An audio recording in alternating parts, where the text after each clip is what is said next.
All right, everybody, welcome back to the Beans No Ball podcast. This is our ninth episode.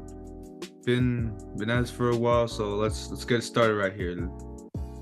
Yeah, so episode 9, pretty good that we're still continuing this. So it's really nice. So obviously, you guys know how we do it. So we're gonna go over the week 7 recap. Obviously of all the teams that go far, and we had some other quite good upsets this week as well, unlike last week.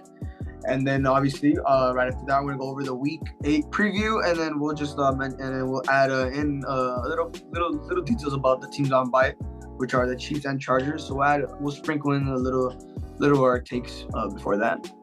So with all said, let's get it started. So obviously, first game Thursday night, the Saints visited the Cardinals, and well, let me just tell you, it was pretty ugly for the Saints.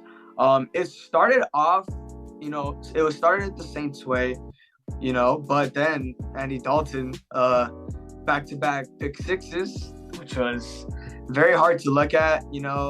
I'm kind of glad I did choose the Cardinals to win this game, even though I thought maybe Andy Dalton could have brought them back. But with his time in Dallas, me watching it, I came to a conclusion that he wouldn't. Kyler kind of found his rhythm again. They did struggle a little bit in the first, but they did bounce back in the second quarter, which was pretty well. And then third quarter, not third quarter, I'm sorry. Well, yes, third quarter, pretty bad by the Saints. They kind of found rhythm going into the fourth, but it wasn't enough. They did outscore them by 10 points in the fourth, but it really didn't help. It was still an 8-point game. It was still a one-possession game. Don't get me wrong, but Andy Dalton just couldn't get anything going. The leaders of that game, Andy Dalton did throw 4 touchdowns, but 2 pick sixes, so pretty bad. Chris Olave had another outstanding game. He's looking pretty bright so far this year. He could possibly be up for I want to say offensive rookie of the year now that Bryce Hall is out with an injury. I think it was ACL, right?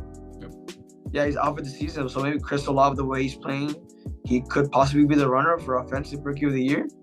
But enough said. Cardinals, they're 3-4.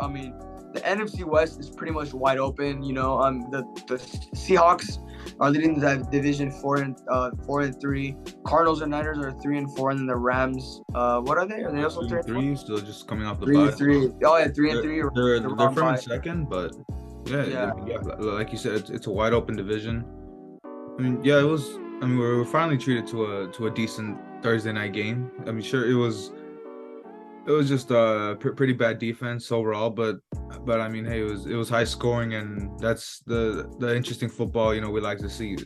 It was you covered it mostly. The Cardinals obviously had a slow start, but 25 points in the second quarter will really do it to you. Now I see that I mentioned it was a crappy defense. Obviously points against, it was crappy, but the 2 pick sixes, obviously that's always gonna be a big factor to help your defense look better. But in the end, most of the Saints points were just garbage time minutes, and I guess overall it was a pretty dominant win by the Cardinals. It should have been more of a blowout, but that's just how it stands now, and it looks like the Cardinals are back on track after a shaky start, and just it didn't look too good overall for Kyler and everything, but they're starting to catch a groove here.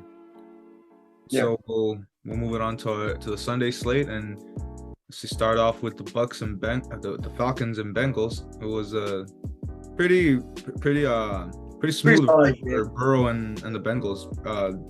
Not much to be said. They cruised to a 35-17 victory. Across the board, a pretty a stellar game for Joe Burrow. 481 yards and 3 touchdowns. He's just really showing out. Now he's really getting into that groove that obviously I said I didn't see much from him. He's basically just shutting me up and being that star young quarterback everyone was really seeing from last year. Obviously, the Bengals started off really shaky. We were saying didn't expect them to make the playoffs the way they were looking, but now they're back above 500, 4-3. It's it looks like Zach Taylor did get his guys together. He finally got a groove going, and I mean, from what we seen from the Falcons, obviously they're back below 500. Not the best situation for them, but they're still looking. They're still exceeding expectations for what it's worth, and I mean we'll see how they stand by the end of the season.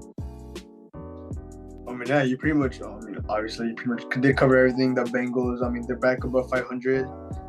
They are looking pretty smoothly right now, and that division, I would honestly say, it's also wide open. With how the Ravens have been playing, it's been a little bad for the Ravens, but I mean, pretty much it is basically the division is probably gonna go to the Bengals or Ravens. At first I chose the Ravens to win the division, so I hope I'm gonna stand by that. But it could be neck to neck between those two. But the Falcons, I mean, they looked like they had a hope in the second quarter, but I mean, they just couldn't get anything done in the second half. It was a very bad game offensively and defensively.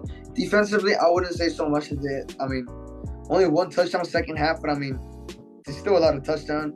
So this should be nothing biased if they did okay. Joe Burrow, amazing job. Tyler Boyd, T. Higgins, Jamar Chase, they all did phenomenal. I got a feel for T. Higgins fantasy owners. They could have got a lot, but Tyler Boyd and Jamar Chase were just the main targets. Joe Burrow, I would say he finally found his rhythm back. So once the Bengals 4-3, they're looking pretty okay right now as of right now. Only time will tell to see how they'll do to finish out the remaining of the season.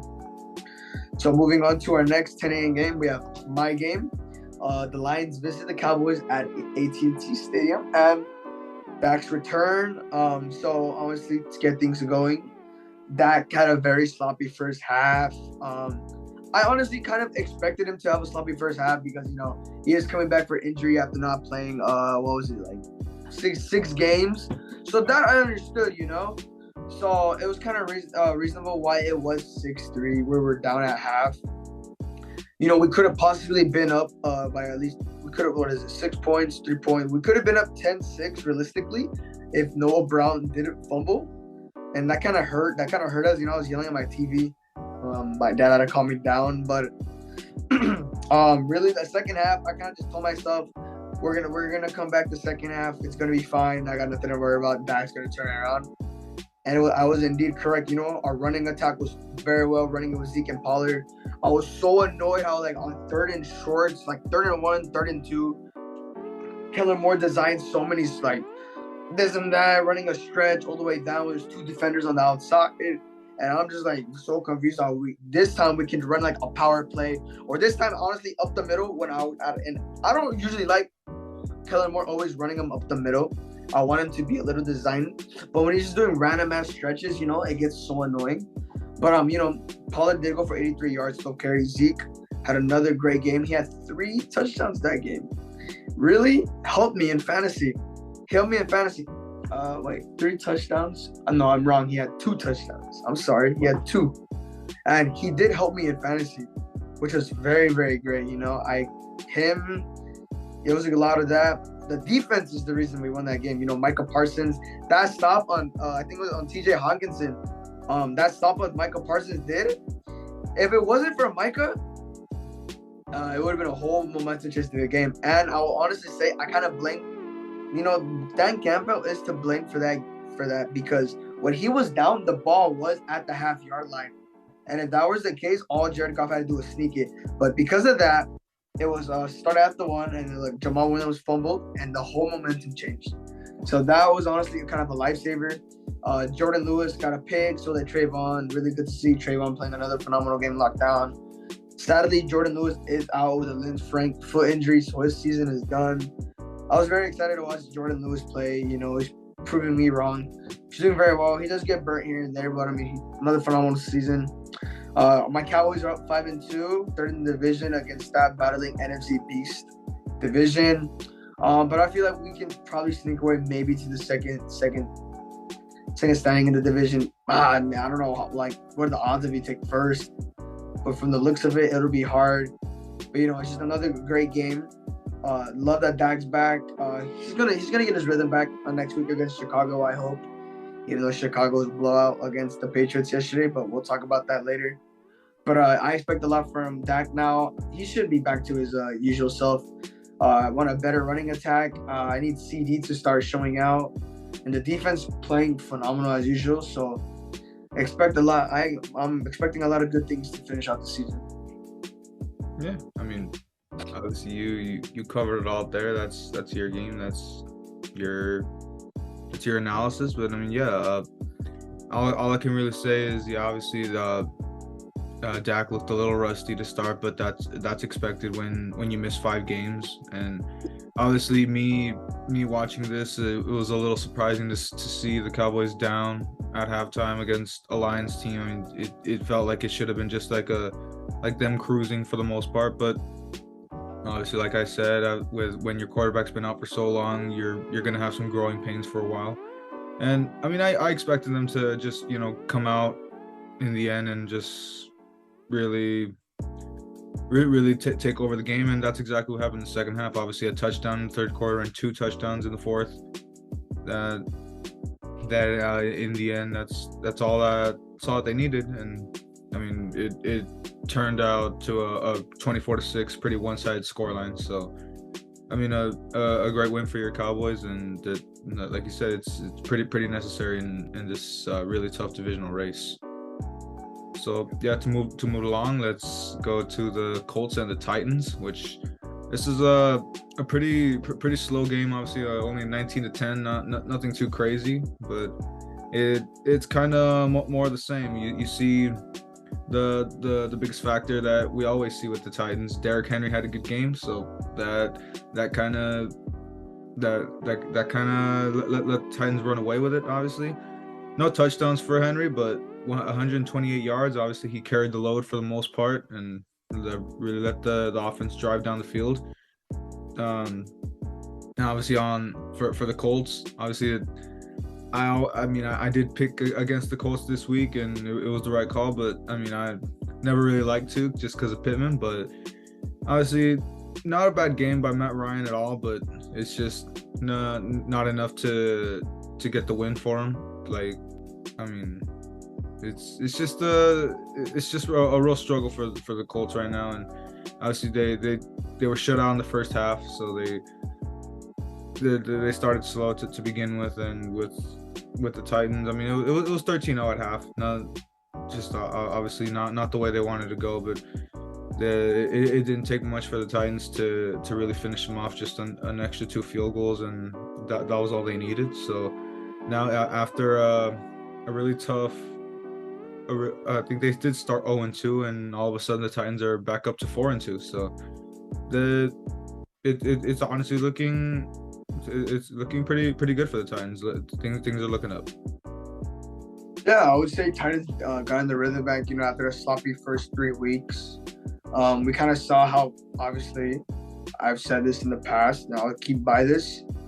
Once Derrick Henry is getting it going and he's having a phenomenal game, if he has like at least 100 yards, 80 yards at the first half, Titans are most likely going to walk away with this win. And that's usually how it is with Ryan Tannehill. If Derrick Henry succeeds, Ryan Tannehill succeeds, Titans win. Now, obviously, you can go back to saying, people you probably say like, but you say good run game leads to a open pass game, and then it leads to a win. Yes, that is true. But we've seen how Ryan Tannehill plays when Derrick Henry does bad. Now, you see other quarterbacks most of the time where if they don't have a good run game, they can still probably get away with the win. That's how Dak was sometimes with my Cowboys. If we can't get a run game going, we can sometimes get away with the win. And that's usually in the worst case, since usually if Dak has to force himself to throw that much, we lose. And yes, that's true. But in some cases, if there's a very sloppy run game, depending who the quarterback is and how they are, obviously, they could probably run away with that. But specifically in the Titans' case, Derrick Henry needs to succeed if the Titans want to win. Because if Derrick Henry does not do well, Ryan Tannehill is going to choke, and they're not going to be able to win. That's usually the most case with the Titans specifically. But Derrick Henry, 30 carries, 128 yards. I think it's like what, 4 yards. 4 point something yards. Yeah. So it was pretty well from that stats. But yeah, I mean the Titans. I low-key had my doubts since the season started. In the first couple weeks, I should say, not before the season. The first couple weeks, I had my doubts. The way they were playing, and they were one of my playoff teams. But from the way that it's going, Titans they're looking good. Colts. I mean, thank God I didn't start Matt Ryan. He had got 6 points. Good thing I started Dak, which is good on fantasy for me.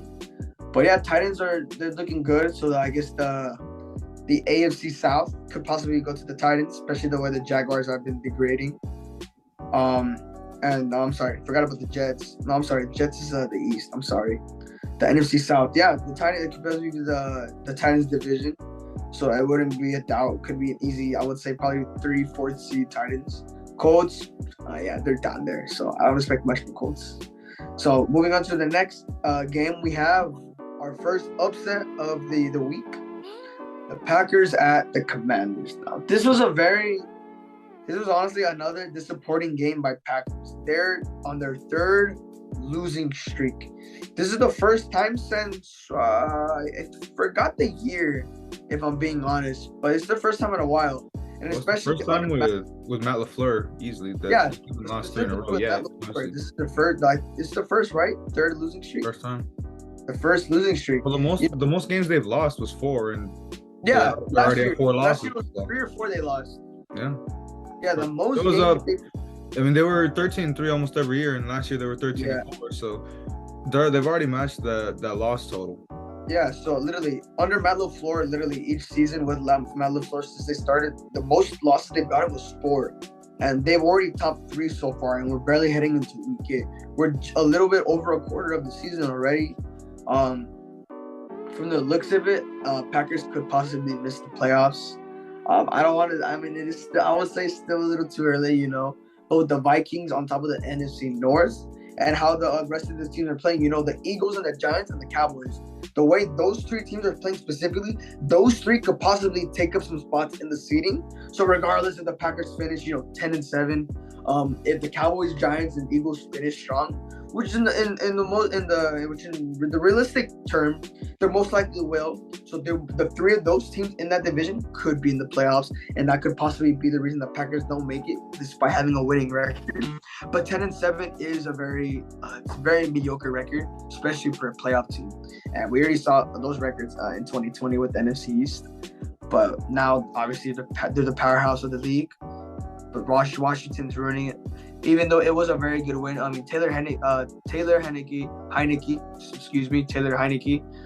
had an okay game, 2 touchdowns, a pick, 39 quarterback rating, which is very bad.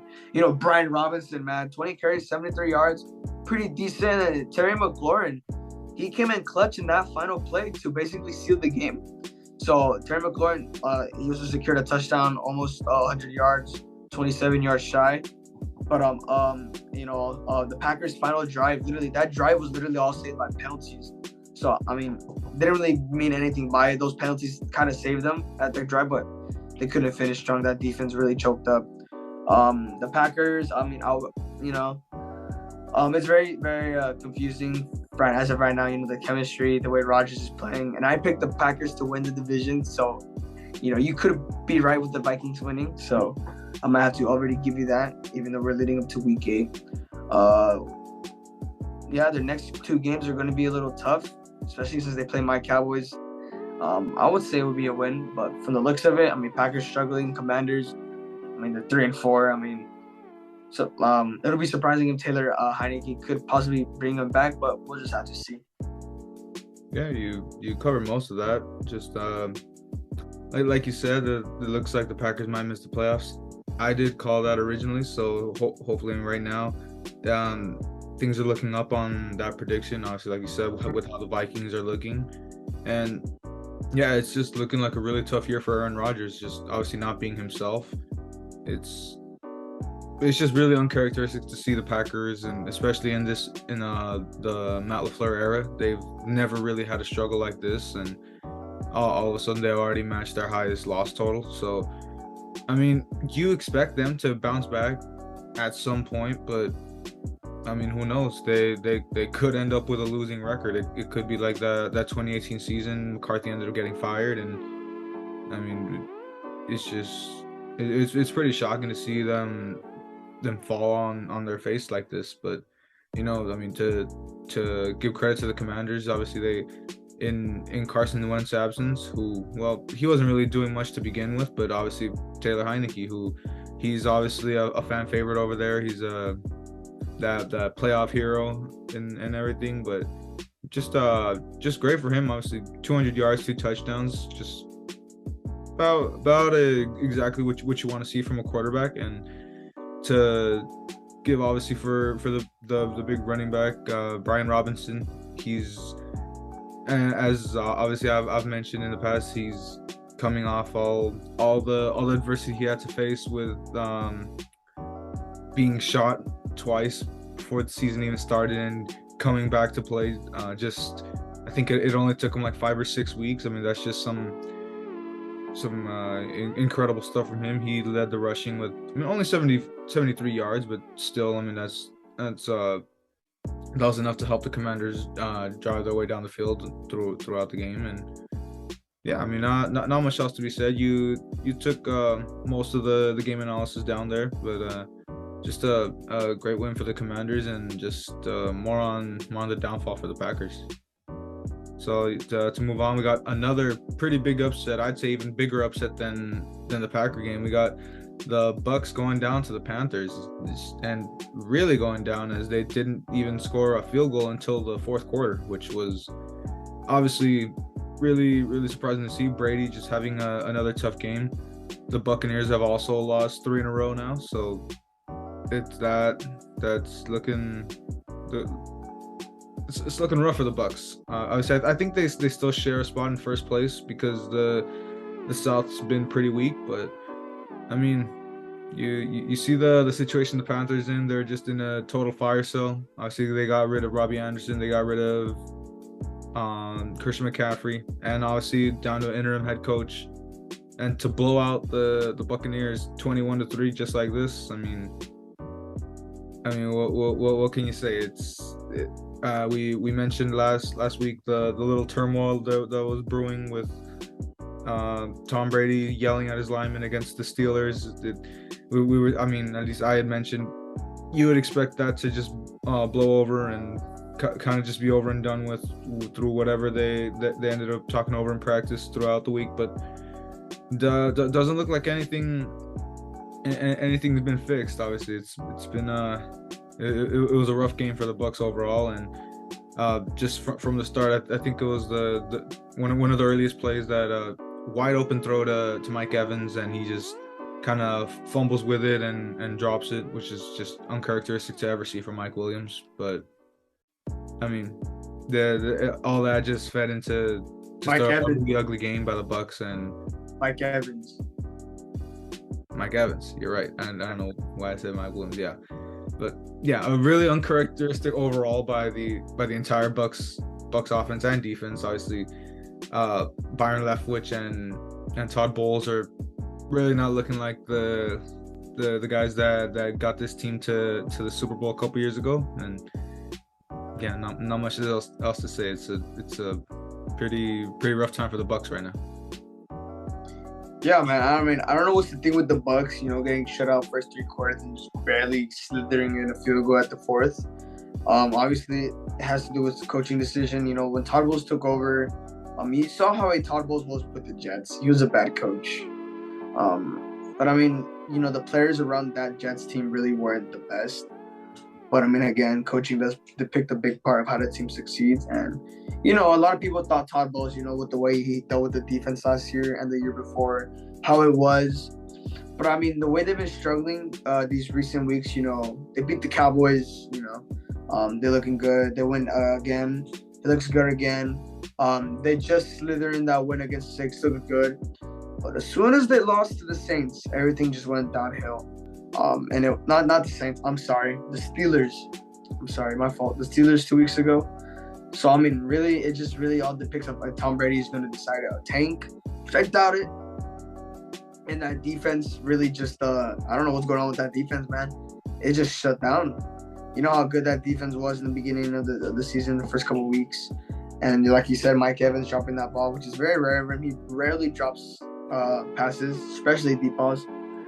But I mean, yeah, other than that, Panthers, I mean, regardless of getting rid of their star running back, they managed to get it against these Tampa Bay Buccaneers, and it was a very, very good win for the Panthers. Really, all they got is DJ Moore, the GOAT PJ Walker. Most likely going to replace Baker Mayfield. But I mean, Panthers, I mean, it's going to take like a miracle for them to like get back to 500 or even possibly make the playoffs. So moving on to the next game, we had another good game, I would say. The Giants. This is a surprise team of the season. The Giants are 6-1, defeating the Jaguars 23-17. They get the stop to win this game. Now, obviously, that Giants O-line has been doing pretty okay. Kind of scared that after they lost to my Cowboys, this started to bounce back again. So I'm a little scared for the reason for that. I mean, Daniel Jones had a phenomenal passing, and he had a phenomenal game passing and rushing. So he's showing his Vanilla Vic, showing his dual threat abilities. Saquon having another decently good game, which is nice. That Giants defense, it's looking good, looking bright for the future. Second in the division, kind of upset that they didn't lose. The Jaguars were up.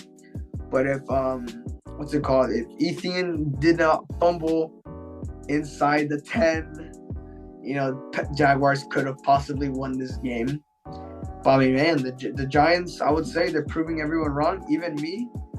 I mean, I got nothing else much to say besides, gotta be good, New York teams, they have to be very, very happy right now, especially Giants. But yeah, honestly, I'm not even gonna lie, division rival or not, I'm happy for the Giants that they're finally doing well, but I mean, still think my Cowboys are gonna win. But other than that, I mean, Jaguars, they did look promising to begin with, but they dropped down to 2-5. So maybe the hope's gone most likely. But yeah, great game by the Giants. Yeah, I mean, the Jaguars, obviously, like we said, there was a little bit of hope. They were looking good, but they were kind of slapped back to reality through the past couple weeks. And I mean, sure, they gave the Giants a great fight. Obviously, they were up going into the fourth quarter, but then I mean Daniel Jones and the rest of the team, they battled back, and that shows the strength that the Giants do have. I mean, sure, it's not the biggest challenge in the Jaguars, but to be faced with adversity, they were up to the challenge, and they came back. And even though they were in a position to lose it, the defense stepped up, and regardless what it was, the defense made a stand to finish it off. And obviously the Giants are now 6-1. They're undefeated on the road, so it's just a lot of factors really feeding in that they're just showing that everything that Brian Daboll has done to really come in and fix the culture, obviously just in his first year, which is pretty commendable on his part. And I mean, obviously, stats wise, the Giants weren't nothing crazy. The Jaguars led mostly every stat category. I mean, Trevor Lawrence, 310 yards. No touchdowns, but I mean, 300 yards, that's nothing to scoff at. So pretty good game, honestly, by both sides. It's just the Giants, obviously being the better team, they did enough to come away on top in the end. And to move right along, we got another great AFC North matchup in the Browns and the Ravens, which the Ravens finally were able to hold on to a lead. Call it what it was, that they did get a little bit of help from the refs, but in the end, that was our pick to win that game. And I mean, I wouldn't be too upset regardless of what happened with the refs. But I mean, obviously not the most outstanding game from Lamar. Jacoby Brissett outdueled him for the most part, aside from the scoreline, which he had 258 yards. That was obviously what we're kind of used to seeing from Brissett recently. as we've said in the past, he's really taking on that role really good. But I mean, the biggest thing was Gus Edwards scoring 2 touchdowns. That was kind of the real thing that pushed the Ravens over the edge. Obviously, they're going through some struggles now that J.K. Dobbins is out, and especially now with for whatever reason Kenyon Drake isn't really getting the ball, which it makes sense with Edwards' success. So that's obviously this is a big win for the Ravens and one of the toughest divisions in football, and they're kind of starting to get a little distance. I think the main competition here is the Bengals that are also 4-3. So it's going to be another key thing to look at as the season progresses. Yeah, pretty much wrapped up anything for that game. So yeah, I mean the Ravens.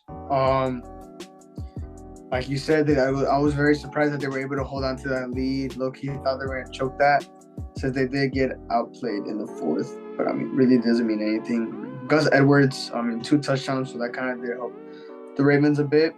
It was a very, very close game, 3 points. Honestly, in my opinion, with this Ravens team, it was kind of reasonable why it was held so close. But I mean, to the Browns right now, who have been struggling bad, I would have expected at least a 10 plus. But I mean, really, it's looking very inconsistent with the Ravens this year. You know, they choked twice already. I think it's only twice. I don't know. I forgot about the other past weeks, but from my relevancy so far, they choked twice. They blew 2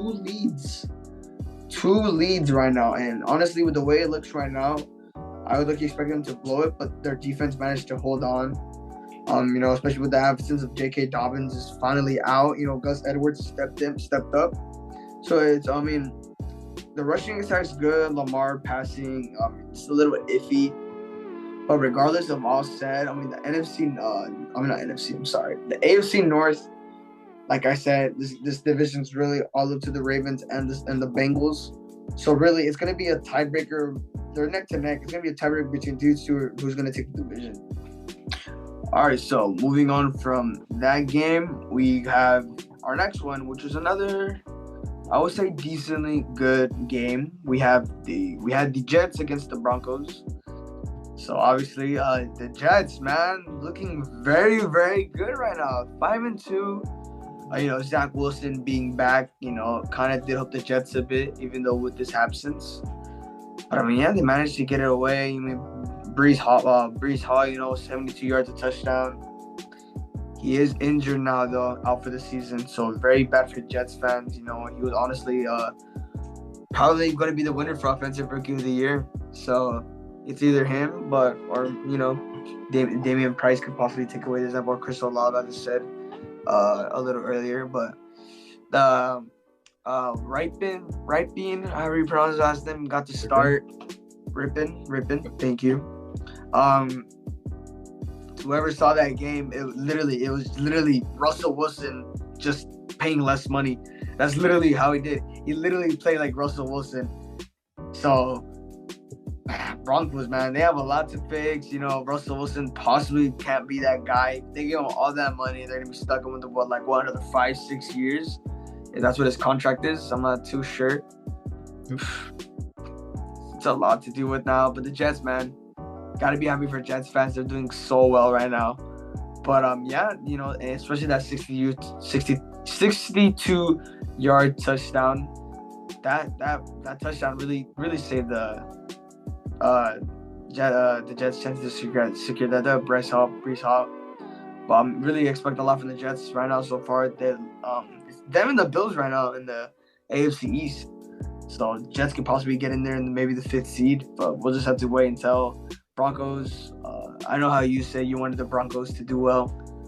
We all did. Yeah, not anymore. Yeah, that ship has sailed, man. Yeah, it's done. It's done, man. Yeah, obviously we both had the Broncos in the playoffs. So, we keep going back to this, but obviously that's not happening. We see pretty obviously how things have just gone downhill overall for them ever since the Well, I mean, ever since we started seeing how Russell Wilson just fell off completely, and I mean, yeah, obviously, I mean, this was just a pretty crappy game overall. I mean, the only highlight was the 62-yard Brees Hall touchdown, which that ended up being the difference really, which was the only touchdown of the game. Both teams ended up just kind of trading field goals throughout the game. It was basically your average Broncos game that we're kind of been accustomed to seeing, like that Indy game or the Chargers game they had last week. So it's obviously an ugly win, but a win's a win. Obviously, I was stuck with Zach Wilson on fantasy, and not much going there pretty clearly. So yeah, I was thinking maybe that would be who I would roll with, but I think I'll take my chances with Stafford from here on out. But for the most part, obviously, as ugly as these wins have been for some of these games, the Jets are 5-2, and that's all they really care about. Just looking at it, I still think the Dolphins will overtake them in the standings as the season progresses. Just now that they have Tua back, they have they slipped up obviously when they had to fall down all the way to a third-string quarterback. So I'm pretty sure there's a slight off chance that they'll make the playoffs, but I mean, I'd like to see it. Don't get me wrong, but I'm expecting them to fall off and maybe just slightly miss the playoffs, or they completely fall back down to earth. Who knows how it goes? But I mean, just at least let the Jets enjoy their moment right now. So to move on, we got another pretty easy call. The score doesn't really reflect on how the game really was, but I mean, the Raiders against the Texans, it was 38-20. It looked more of a real dominant game for the Raiders, but I mean, hey, Davis Mills, he did have 302 yards, 2 touchdowns, so it was a decent game for him overall. But realistically, it was the Raiders really ran away with it. It was a closer game, only 21-20 going into the fourth quarter, but obviously the Raiders really just took off. Or actually, it was 17-20 at half. They were actually down going into the fourth, but as I said, 21 points in the fourth, that really just helped them take off. And so yeah, the Raiders are starting to look more like themselves. I mean, sure, it is the Texans, so not to get too far ahead of ourselves, but just you see, obviously Josh Jacobs had a pretty good game, 3 touchdowns.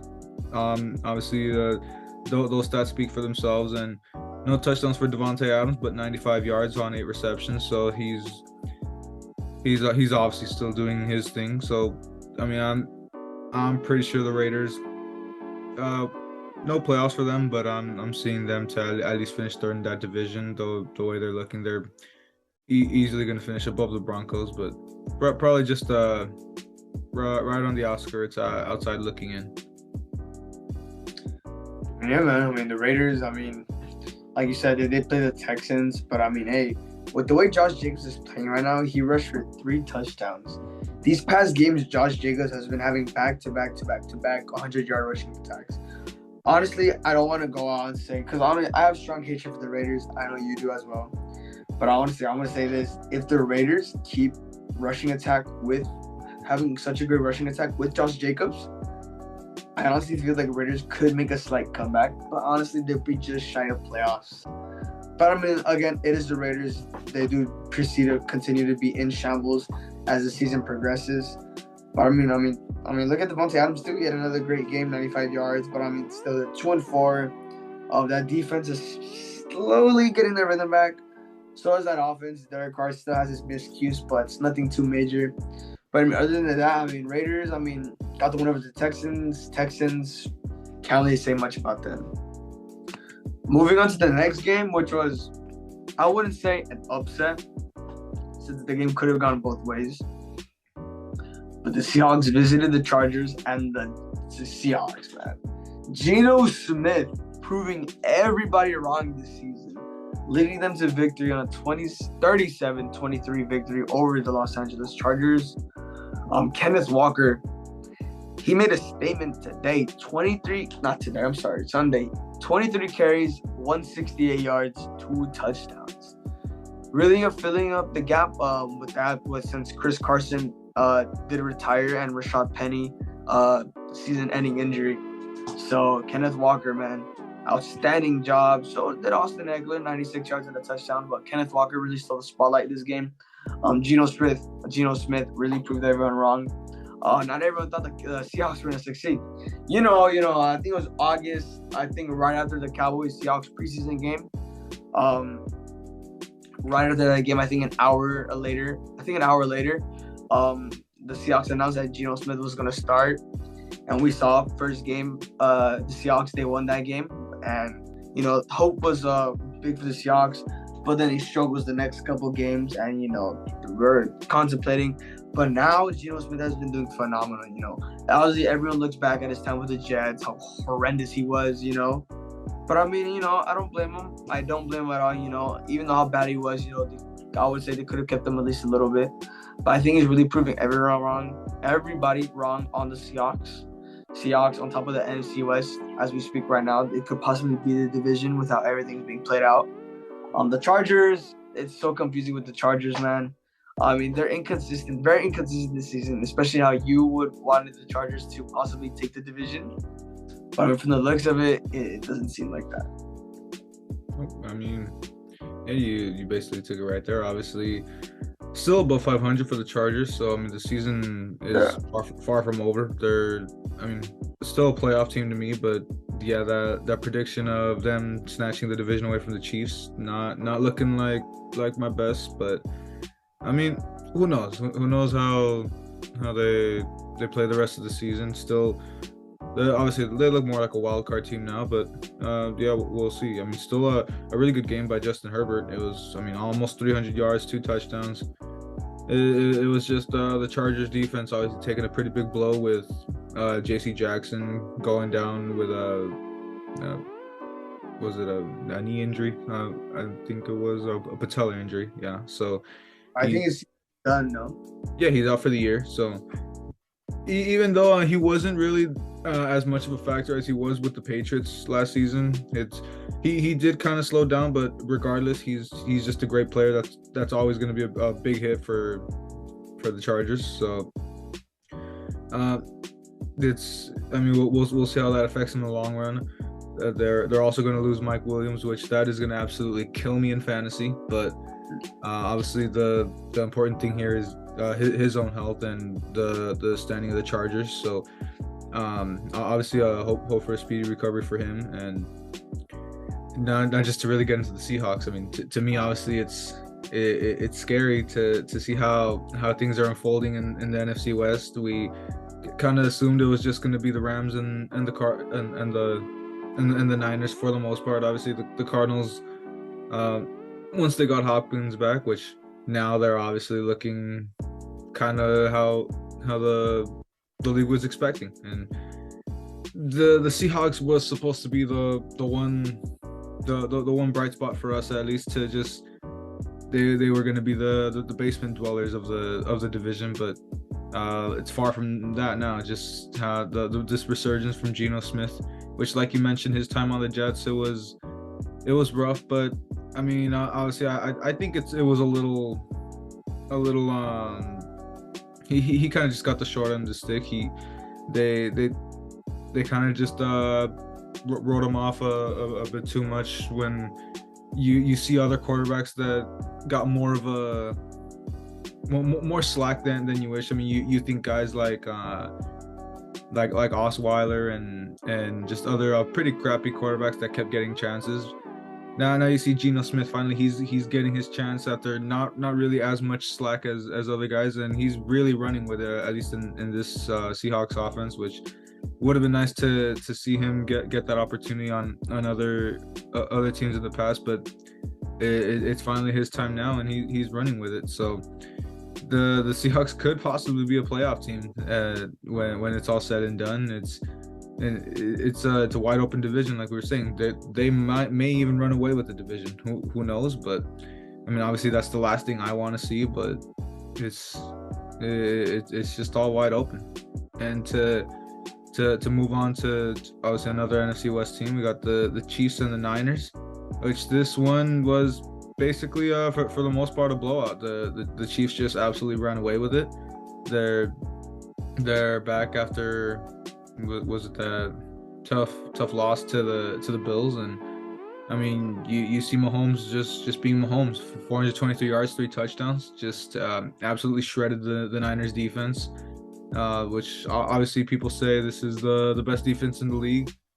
Not against one of the best offenses. This past weekend, it was pretty pretty bad game overall. Obviously, that's pretty easy to say when you give up 44 points. And I mean, obviously, you see kind of some vintage juju with 124 yards and a touchdown. Just kind of that stuff we're used to seeing from the Steelers, and obviously at USC, like we just love to go back on. But yeah, for the most part, it was just the exact bounce back we were expecting from the Chiefs after that tough loss. And just the Niners, obviously they're going to be hot after this loss. They're back under 500, so we'll see how they recover. But I mean, it didn't look like the addition of McCaffrey did much, at least for this week. But obviously they got my Rams next week. Well, they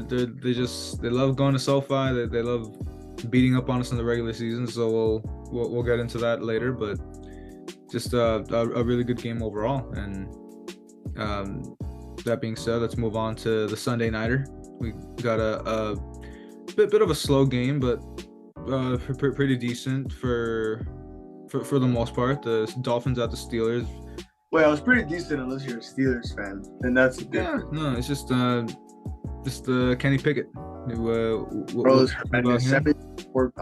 4 games, 7 picks, or is it the other way? Yeah, 4 games, 7 picks. It's bad. It's obviously it's not looking like what we had expected. Like, I kept saying that he did seem like I did have hope for Pickett, but I mean, call it growing pains, but it's not really looking like he's growing into this role. I mean, they had, was it 10 points in the second quarter, and that was it. They were shut out for the rest of the game, which they couldn't get anything. But both got shut out in the second half. It was 16-10 at half, and that score just ran off. Which, I mean, the main storyline obviously was Tua finally coming back from his head injury, which for 261 yards and a touchdown.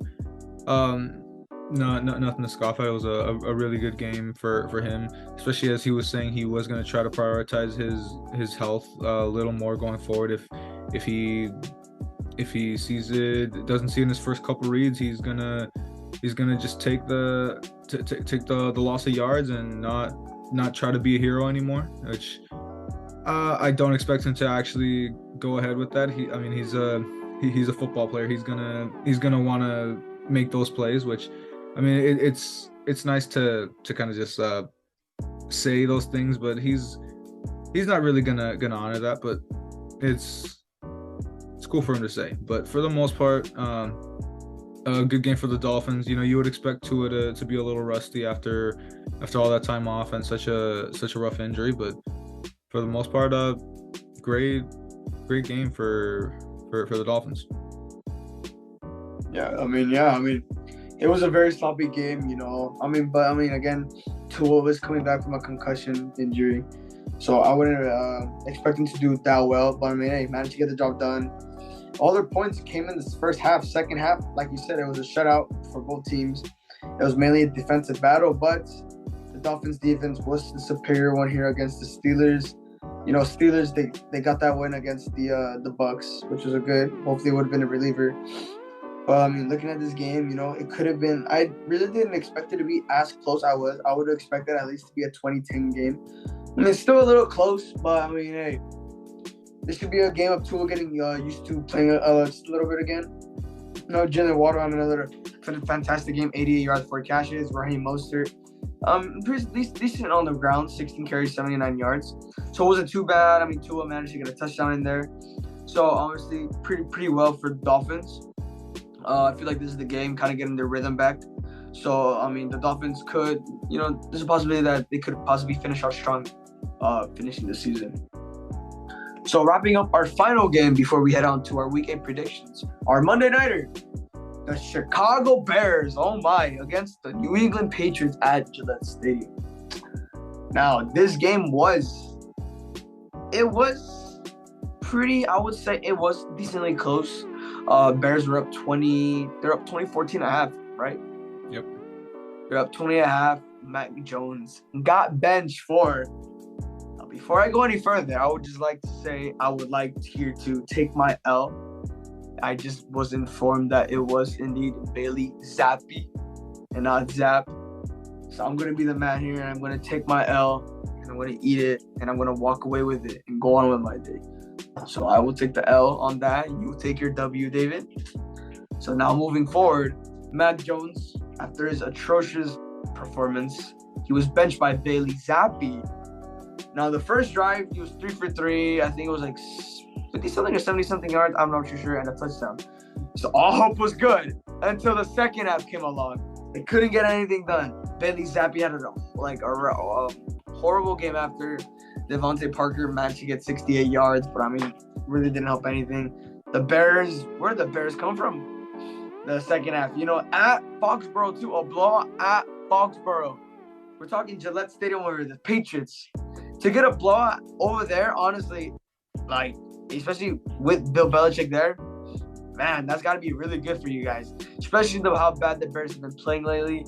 This game showed me how this should be a game we should not take lightly as a Cowboys fan. And we're rooted for the 10-point favorites. After this game, I don't think it should be 10-point favorites. Maybe 2 points from the way the Bears have been playing. Not been playing, but the way they played yesterday. I don't know. It could have been a fluke game. Mac Jones coming back. But, I mean, hey, any given Sunday, anything can happen. But, I mean, regardless, it was a great game by the Bears.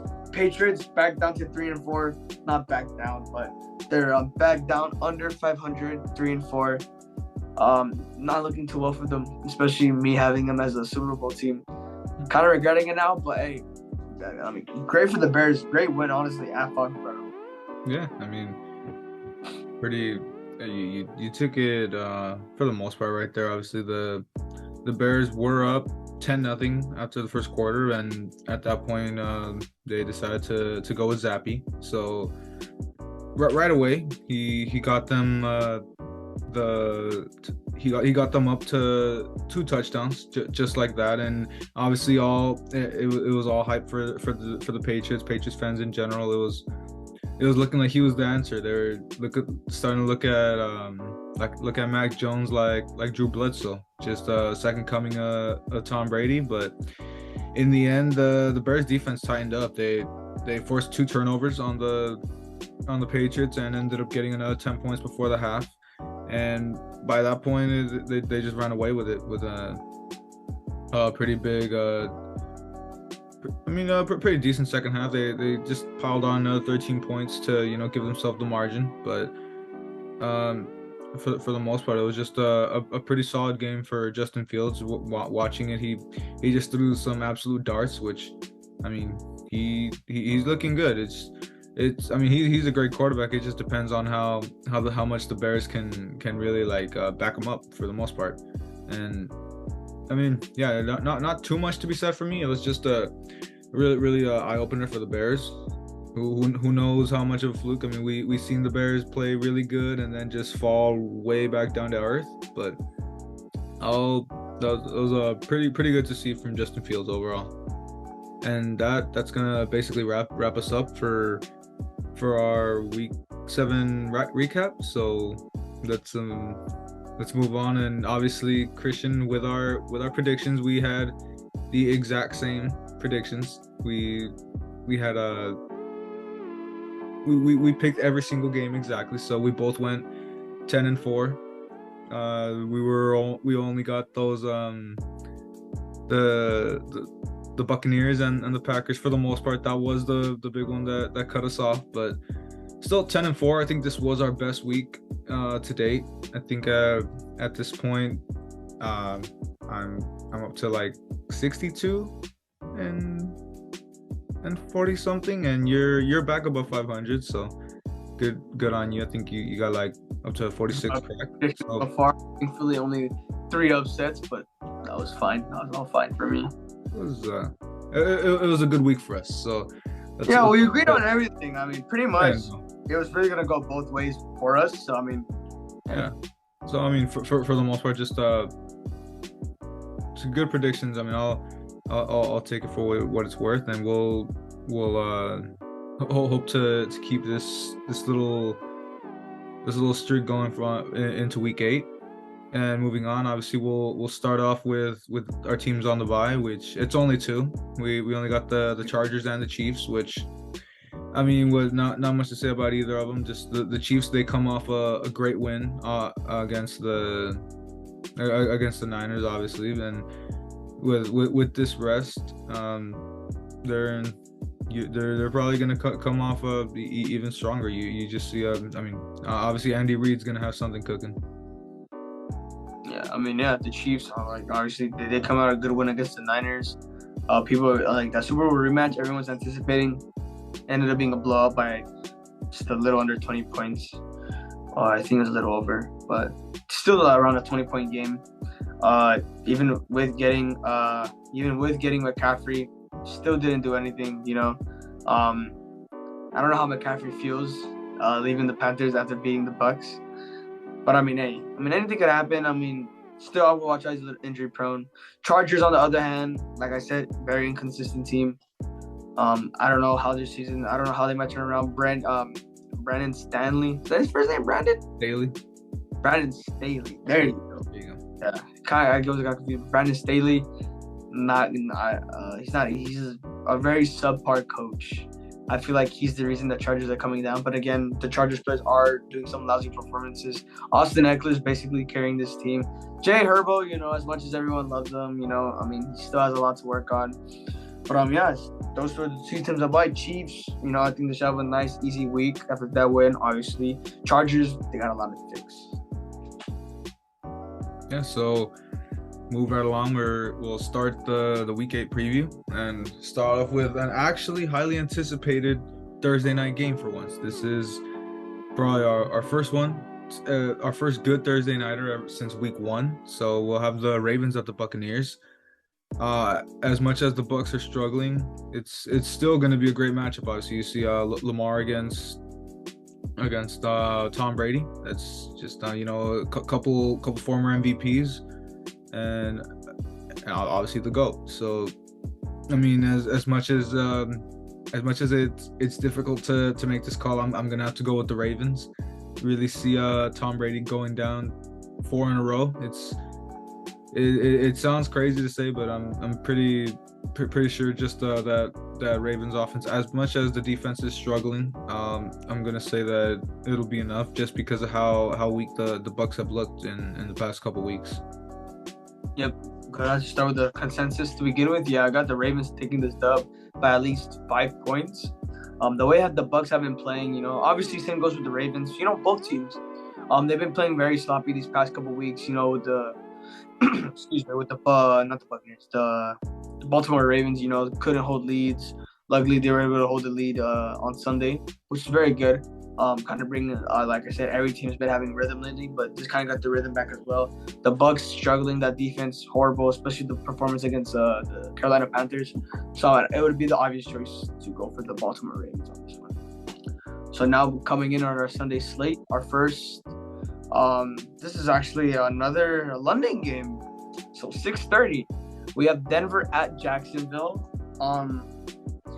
Not going to go too much into this game. 2 really struggling teams. Going to have to go with Denver on this one.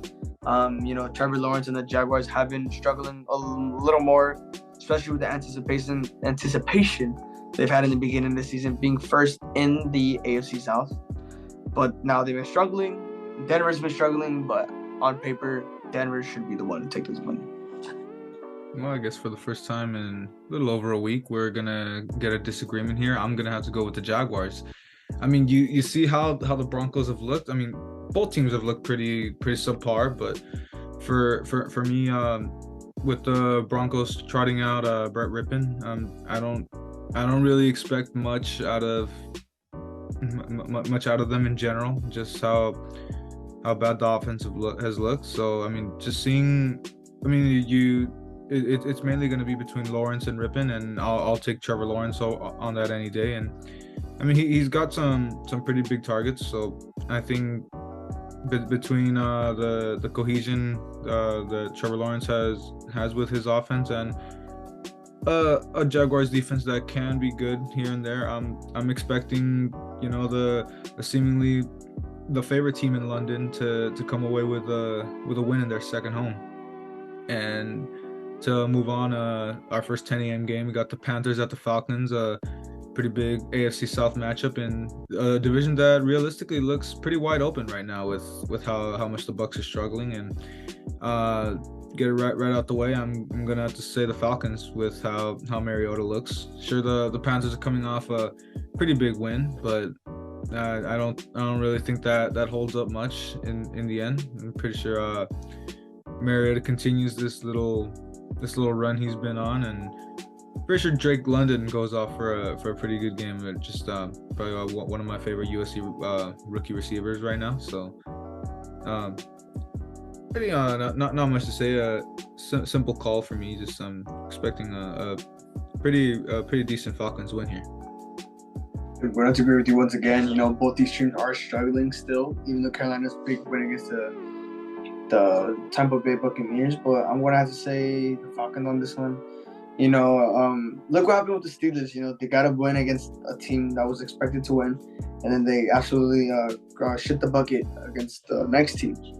So obviously, I feel like this is going to be exactly like this. Falcons, I feel like they should get not an easy win, but a fairly close game that the Falcons should get this. And you said Drake London, USC prospect, loved him on USC. I expect a pretty decent game from him. Marcus Mariota, I really hope the best for him, to be honestly, especially the way that's been happening with him in Atlanta. Right now, not looking well, but got Atlanta with his dub. Moving on to our next game, which is my game. Chicago Bears going to AT&T Stadium and battling the Dallas Cowboys. Obviously, the way the Cowboys have been playing now, especially now that we got our leader, Dak Prescott, back, I feel like he's going to finally, again, I'm going to use this word again, find his rhythm on the game and coming back to his old dominant self. And, you know, we're obviously listed as the 10-point favorites. Now I'm kind of second-guessing that since Chicago did blow out the Patriots in Foxborough. So honestly, I wouldn't be surprised if it's a close game, but with the way our defense has been playing, you know, Trayvon Diggs finally proving them wrong. Deron Bland, our rookie, he's making a start with the absence of Jordan Lewis missing the season now with the Lance Frank foot injury. Really bummed about that. Anthony Brown, still mixed feelings about him. He can have one good game, one ass game, and then I don't know, all around. But yeah, that defense is probably going to be the reason we win this game. If Dak looks like he's doing the best that he is and he's looking great, we're going to have a good rest of the season. And then come playoff time, I expect a lot. Because I've been having so many disappointment years with them in the playoffs, if they made the playoffs. But yes, another thing of two is obviously the rushing attack. The more we utilize Zeke and Pollard, split the snaps, it should be wraps for the Bears. And Cowboys take this win. Yeah, I'm gonna have to agree with you here. Just, I mean, as good as the Bears looked last week, I don't think that really reflects how they are overall. I mean, first off, they're playing a struggling Patriots team in general that don't even have an identity with at the quarterback position. But sure, I mean, it was a good win, but I mean, now they're playing a real team in the Cowboys as it seems so far. So I honestly do think the 10-point favorite does hold here, and I mean I'd take that. So yeah, I think obviously you covered it mostly, but I'm expecting. I mean, Dak's obviously a little more settled in, so I'll expect him to have a pretty big game against a struggling Bears team, and obviously take the Cowboys on this game. So to move on, we got another game that's I mean, I would say easy to call. We got the Dolphins at the Lions. It's, I mean, as much as, you know, it's fun to root for the Lions on these. I mean, I'm pretty sure now Tua's finally, I mean, same as Dak, he finally had a game to like settle himself in, and you know, with a win, obviously. So now it's another game that he could take to really settle in, just against a struggling Lions team, and I'm gonna have to say the Dolphins come away with it. Not, I mean, obviously the Lions will give them a fight. It's always going to be a close game when you're playing the Lions, but I think Tua's gonna really get himself a little more settled in with this game, and he'll obviously have Tyreek and Jalen Waddle to really back him up here. So seeing a pretty decent Dolphins win here. I agree with you once again. Yeah, I got the Dolphins upper hand. I want to say, now I'm going to be bold with this one. I got them winning by at least 15 points. The way Detroit has been playing, we did hold on to six points last week. But, I mean, again, the Dallas defense is far more superior than the Dolphins. No, I'm sorry. The Cowboys got the mix up. The Cowboys defense is far superior than the Dolphins.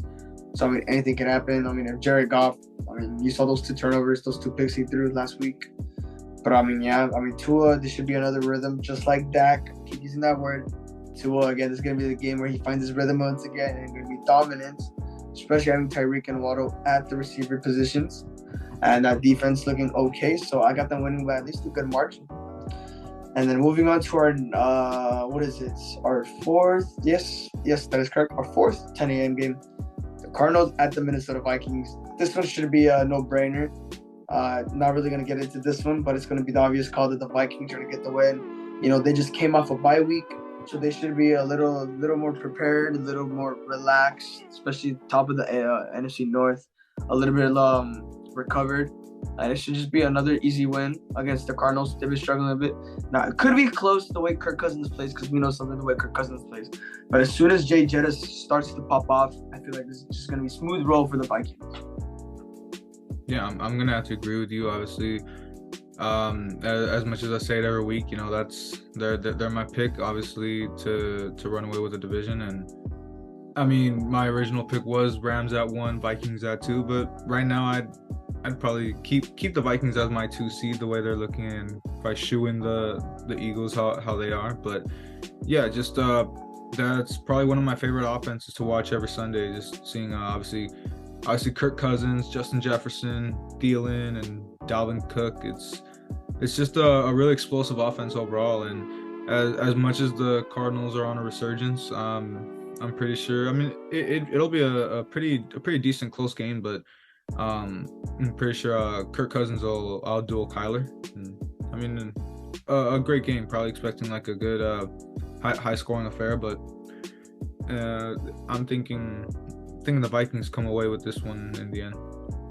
And to move on, we got the Raiders at the Saints, which is 2 struggling teams, but obviously you know how I feel about the Raiders and their struggles recently. So it's going to be pretty easy for me to say that the Raiders come away with this game. Obviously, just all the weapons made available to Derek Carr. And I'm expecting a pretty big game by Devontae against, I'm assuming Lattimore he'll have to face in this game. But obviously he's faced him a good couple times with his time on the Packers, and he's done good, obviously. So I'm expecting a pretty, I mean, not too much, but I mean a sizable Raiders win here to kind of keep them rolling in this. Get them back to 3-4. Yeah, get them to a little more of a respectable record here. I'm going to agree with you again. Obviously, again, 2 struggling teams, but the way Andy Dalton's been playing, even though it's barely been 2 weeks or 3 weeks, I would say. Kind of forgot what week he started, but he has been doing very bad. Those 2 pick sixes, everyone's not gonna let it slide. They're gonna keep going back to them. The Raiders got the slight over advantage here. I mean, I feel like Devontae Adams have a spectacular game against Marshawn Lattimore. So with that said, Raiders with the slight win. Moving on to our second to last 10 a.m. game, we have the New England Patriots at the Jets. Now, obviously, this one should be another no-brainer. The way the Patriots played, having to bench Mac Jones. Obviously, he's still going to make the start against the Jets, most likely. But the way the Jets have been playing, I'm going to go with the Jets. I think I'm picking the Jets this time. Again, they got the slight upper advantage on the Patriots. I feel like Sauce Gardner is gonna have another lockdown game against those Patriots receivers, mainly Jacoby Myers. I would expect Jacoby Myers to run at least a couple, maybe not a couple, but like I would say maybe a dozen routes on him. But Sauce Gardner, man, runner up for Defensive Rookie of the Year, looking great for that Jets. Obviously looking bright, so I got New York with this win. Yeah, I mean, I wouldn't say that much of a no-brainer, but I mean, I am gonna take the Jets here. It's just realistically the way the Patriots have looked, and I mean, obviously the Jets on the rise. They're not too far apart, honestly. Just, I mean, yeah, we'll see what the Patriots do. I would expect them to go with Zappy for the most part, but I just think that Jets defense is gonna overwhelm them. Just really, I think Sauce Gardner will get a pick or two. You know, who knows how much how much they want to test him in this game, but just not too much to be said. It's an AFC East matchup. You know, there's it's obviously somewhat of a rivalry there, but I'll feel pretty comfortable saying the Jets in this one. All right, so enough being said with that. Let's move on to the Steelers and the Eagles. That's pretty straightforward. I think we can both agree on this one pretty easily. I'm just gonna go right on and say it. It's the Eagles go to 7-0 here. You got the best team in football and the team that's probably struggling the most right now with the Steelers. I would still like to see them go back to Trubisky, but obviously, I mean, we could tell that's not happening. They're just gonna keep charting, pick it out. I mean, they're not really gonna get much. I mean, it's gonna, who knows, maybe he will be the man for them in the future, but just right now, just for this season at least, it's gonna take a lot more development from him, and you would like to see him throw out Trubisky or even Mason Rudolph for that matter, or just make a move for someone, because right now Pickett needs time, and it's gonna be rough going for the most part, but yeah, I mean, Eagles by a landslide for me, honestly. Yeah, I'm gonna take it with you out here, and I'm not really gonna go back in depth. You pretty much covered everything. Pickett doesn't look like he's the answer so far. He does need time to regroup and really improve his skills. Trubisky, I mean, they could roll with him, but I mean, it's not gonna make a difference. Philadelphia, obviously they're obviously the powerhouse of the NFL right now, best team in football. So obviously it's pretty much a no-brainer. Easy 7-0 for Philly that week. So moving right along, we have another pretty easy game for a pick. Tennessee at Houston. Houston struggling bad. Don't really expect much. So gonna have to go obviously no-brainer. Tennessee's gonna get the W here at NRG Stadium. So obviously Derrick Henry. Honestly, I feel like Ryan Tannehill could possibly sneak away with the win if Derrick Henry struggles. But obviously that's not the case. Derrick Henry is most likely gonna have a phenomenal game. So with that being said, Tennessee's gonna get this W without moving forward. Yeah, I mean, like you said, easy call. I mean, I'm gonna have to agree with you. Obviously, if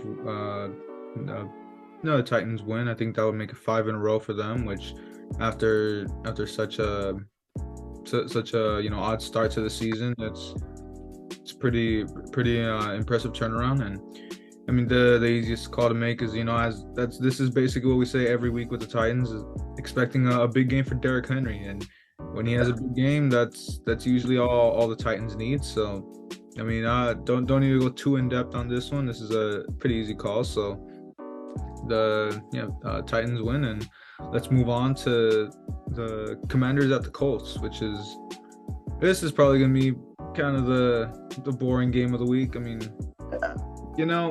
as much as I want to say the Colts, I really can't. Just how Matt Ryan's looking, I'm gonna go with my gut and say Taylor Heinicke, man. I'm gonna go with the Commanders. Just I trust that it's Heinicke. He's been really showing out. I mean, he obviously beat Aaron Rodgers, who is struggling, but regardless, it's he seems like the guy. I mean, I would expect him to to take over for Carson Wentz once he comes back.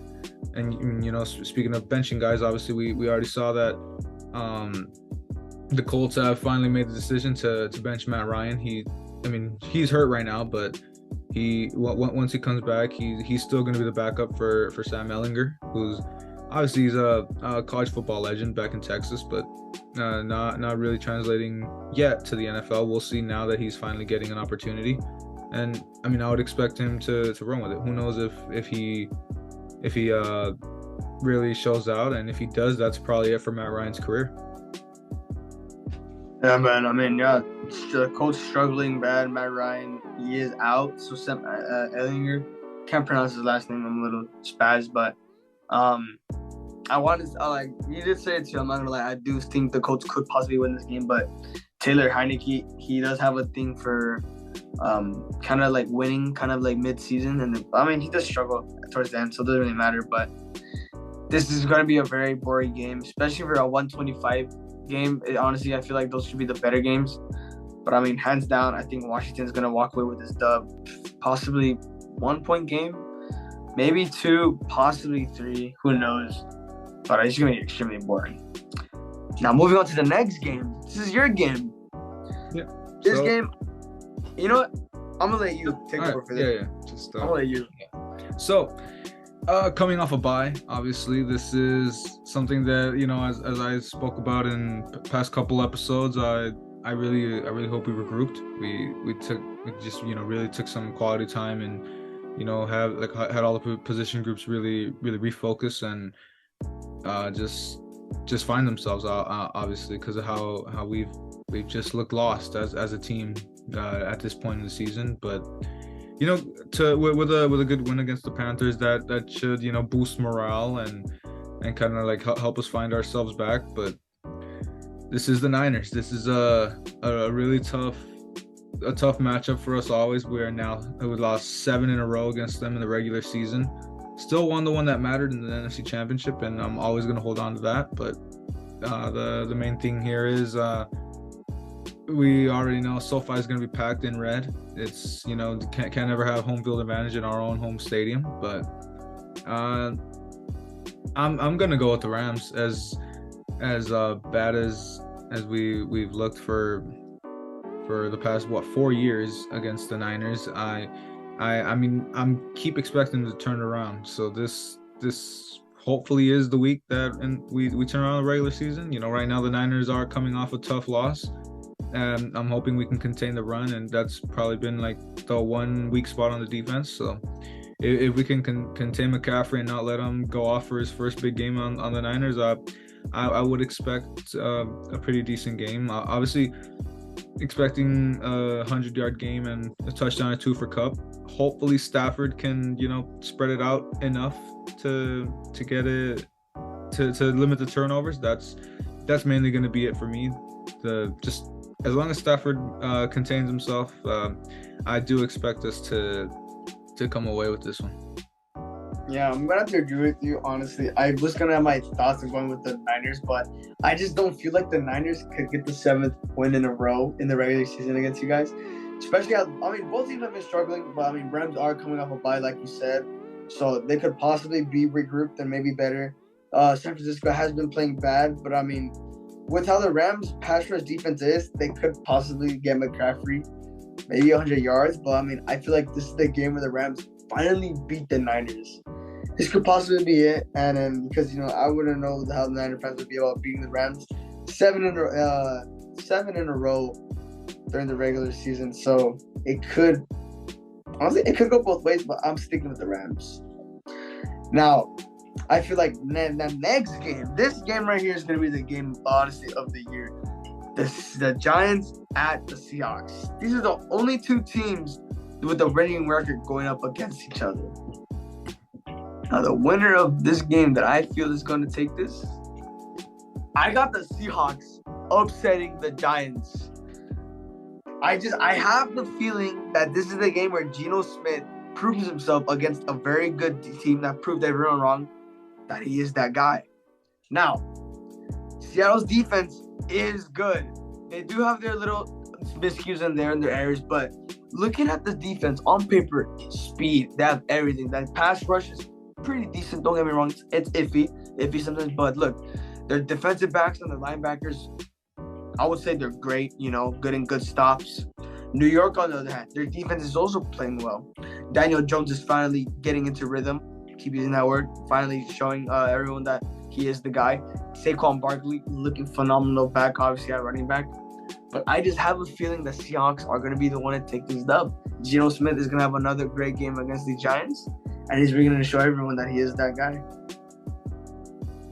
Yeah, so, I mean, now, as much as I love Geno right now, and, as much as, I mean, both the teams are great, as you're saying. This is probably like the game of the week, if not the Sunday nighter. But, I mean, as much, I mean, you know me, and as a Rams fan, this isn't about my hatred for the Seahawks, but I'm gonna have to go with the hot team and the Giants. This is, I mean, can't really knock this call. I mean, you see how much Daniel Jones has progressed throughout this season, and obviously Saquon's resurgence. I can't really see the Giants losing this. I mean, it's like you said, the Seahawks defense can have their moments, but for the most part, they're not the soundest. So I feel that Daniel Jones can exploit that, and I feel that the Giants defense can hopefully kind of slow down the stellar running game that Kenneth Walker has brought out for the Seahawks, and obviously Geno Smith, who's a breakout star right now. And I mean, I think the Giants defense will do just enough. I mean, this is going to be a really close game. Obviously, I'm thinking maybe like a 2-3 point win for the Giants. And to move us on into Sunday night, we got probably would have been a little more hyped up from the start of the season, but it's the Packers at the Bills. I mean, obviously, to me now, it's kind of an easy call just seeing how these two teams are looking, and it's tough to say 4 losses in a row, but that's exactly what I'm gonna go with here.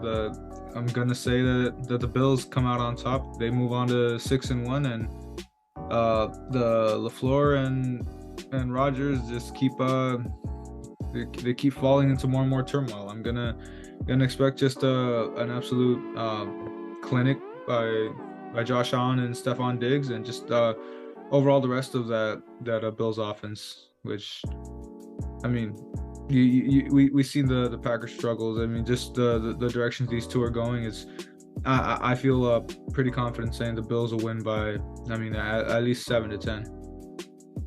Yeah, I'm gonna agree with you on this one. The way the Packers have been playing, looking bad. I mean, Aaron Jones is basically the dude that's been carrying the Packers as we speak, helping me on fantasy finally. So I'm really glad for that. Got me to delve on fantasy, but I mean, it's Josh Allen we're talking about. He's gonna go federal against these Packers defense. I got the Bills winning by at least a little over 10 points. It may be a big stretch, but I mean, hey, from realistically on paper, the way the Bills, the way the Bills have been playing, phenomenal, man. Really, really great. They could possibly blow out the Packers. The Packers, I don't see any hope for them anymore. So this should be a pretty good win for the Bills. So finally, closing out our Week 8 preview, we got the Halloween game Monday, Cincinnati at Cleveland. This one should obviously be a no-brainer as well. I got Cincy coming away with this win, at least 8 points. Let's say 8 points. Cincy does have his miscues sometimes, but hey, the way Joe Burrow played last week, Jamar Chase, the way those receivers in general played, they're really gonna go off against this Cleveland defense, man. I mean, Cleveland not looking so hot. We had to talk about how if they could possibly stay in the run this upcoming weeks until Deshaun comes back, they could maybe make a push for playoffs. But I mean, what are the odds of that, really? I mean, just the way Cincy bounced back, got their rhythm back. I see them winning this game.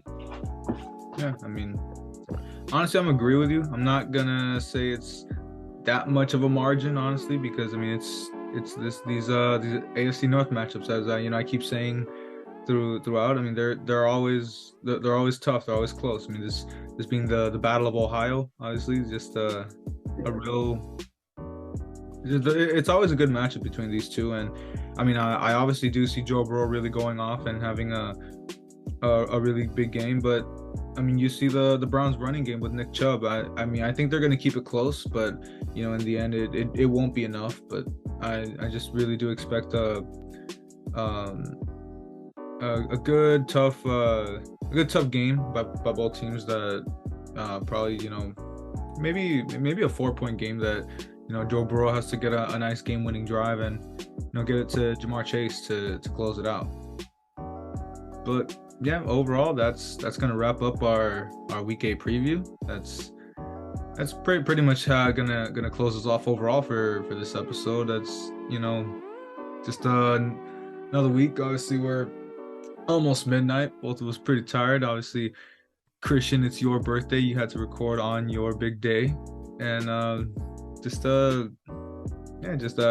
guess appreciation to everyone that's still around, and Christian, and anything to send us off. Nothing much. Just me and you just having fun with the podcast. Glad we stuck with it. You know, hopefully we get some more traction. Hopefully by the end of the season, see what else we can do when football's over. We'll try and talk about more sports, depending on it. Maybe basketball, but from the way our Lakers are doing, horrible. So still watching them bad though. But I mean, I would like to thank hopefully our fans for sticking around so far. Only time will tell how we'll go, and that wraps up episode 8 of the Beans No Ball podcast. We'll see you guys on Sunday for Sunday chat.